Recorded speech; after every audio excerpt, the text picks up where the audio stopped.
नाखुश था उसको खुश करने की कोशिश की गई है इससे?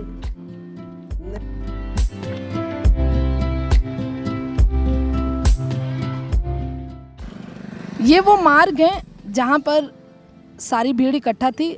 स्थानीय लोगों का कहना है कि उस दिन लगभग 10,000 के लोग इकट्ठा हुए थे और ये पूरी खेत के उस तरफ एक घर है जो दूर से आपको दिखाई दे रहा होगा, वहाँ पर लोगों की बाइक लगी हुई थी जहाँ लोग सभा ख़त्म होने के बाद लंगर का इंतज़ाम था। कुछ लोगों ने, ये वो रास्ता था जहाँ से लोग पार हो रहे थे, लोगों का जाना शुरू था। इसी बीच इसी सड़क से वो थार गाड़ी भी आती है, क्योंकि बहुत सारे लोग थे तो लाजमी सी बात है भीड़ भी होगी, पार होने में असुविधा हुई होगी। इस जगह से वो थार गाड़ी आती है और थार गाड़ी इस तरफ से आगे बढ़ती है और यहाँ से जाना शुरू होती है। लगभग जहाँ मैं खड़ी हूँ यहाँ से कुछ दूरी पर, लगभग 100 मीटर की वो दूरी है जहाँ पर ये घटना।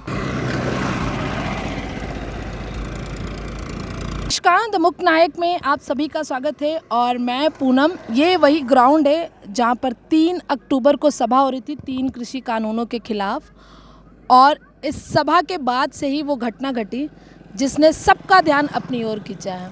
मैं धीरे धीरे करके आपको पूरी वो जगह को दिखाऊंगी जहाँ पर ये घटना हुई थी। लगभग 100 मीटर का ये रास्ता है जिस तरफ से आशीष मिश्रा, टेनी के बेटे आशीष मिश्रा की गाड़ी आई थी। यहाँ से वो थार आती है और किसानों को कुचलते हुए आगे की ओर बढ़ जाती है, जिसके बाद हिंसा भड़क, जिसके बाद लगातार हिंसा की खबरें भी आई थी। तो ये हैं हमारे साथ दिवंगत पत्रकार रमन कश्यप के भाई पवन कश्यप। पवन जी, चुनावी माहौल चल रहा है और जैसा कि अभी कुछ दिन पहले ही खबर आई है कि आशीष मिश्रा को जमानत मिल चुकी है।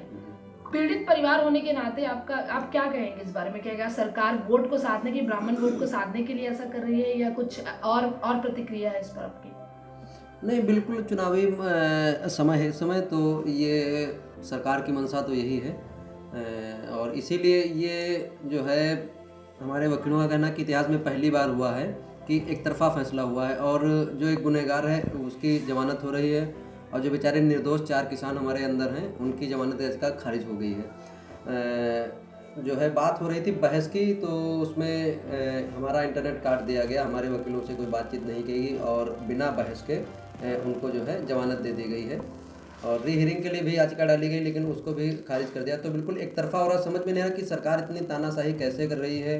क्या आखिर जज के ऊपर कोई दबाव बनाया गया है या क्या हुआ है, कैसे इनकी जमानत होगी, जो कि इतनी बड़ी जो है घटना के जिम्मेदार हैं और मेन अभियुक्त बनाए गए थे ये आशीष मिश्रा, कैसे इनकी जमानत होगी कुछ समझ में ही नहीं आ रहा। चुनावी माहौल इससे कुछ अंतर आने वाला है?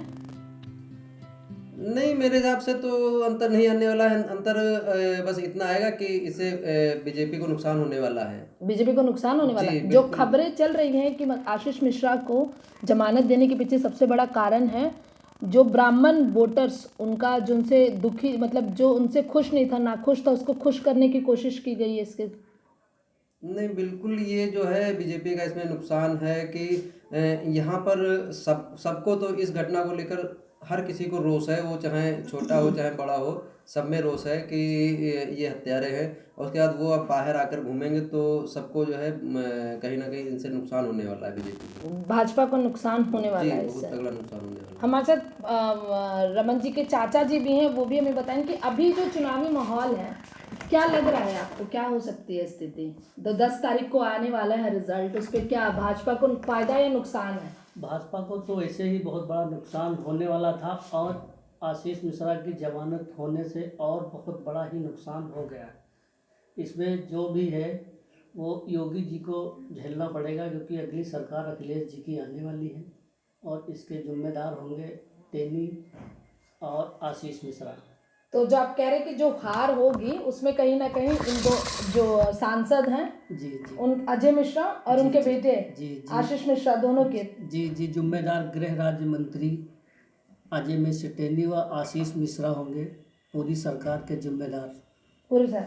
कोई फर्क नहीं आने वाला है? ब्राह्मण वोटर्स से खुश नहीं होंगे क्योंकि बोला जा रहा है, ऐसा बार बार दिखाया जा रहा है। खास ब्राह्मण वोटर तो ज़्यादा है ही नहीं, इससे उनकी जमानत करवाने से ब्राह्मण वैसे भी कई जगह बटा है, ऐसा नहीं है पूरा भाजपा में जा रहा है।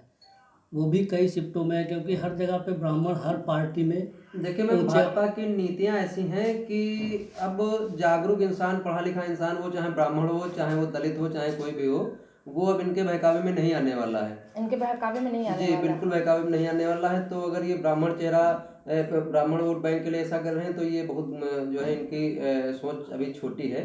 जो ये जमीनी स्तर पर नहीं सोच रहे हैं कि ब्राह्मण इतना अब जो है नादान नहीं रहा, और ना ही जो है ना समझ इतना कि वो इनके बहकावे में आ जाए। बहकावे में। अच्छा, आपने इनके काम की बात की, पूरे 5 साल खत्म हो गए, रोजगार वगैरह पे क्या कहेंगे आप? नहीं, बहुत अच्छा काम किया है जी, काम तो बहुत अच्छा किया। जो रोजगार मांगे उसको लाठियां दो।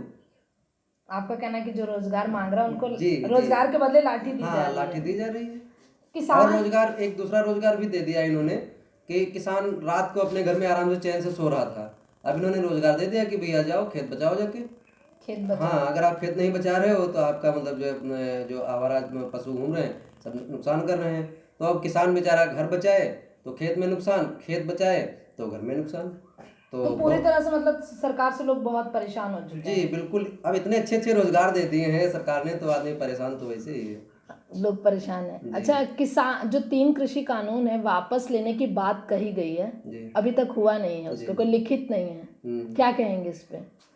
ये उम्मीद है कि ये पूरी तरह से खारिज हो जाएगा ये कानून? नहीं, खारिज नहीं होगा तो फिर से मतलब किसान आंदोलन करेंगे, और अब की बार इससे बढ़ चढ़ के मतलब किसान इसमें जो है भागीदारी करेंगे। और इनको तो करना ही पड़ेगा, ये सरकार ही ऐसे कि थूकने और चाटने का काम करती है, और जुमलेबाजों की सरकार है, तो इस पर भरोसा करना बहुत मुश्किल है।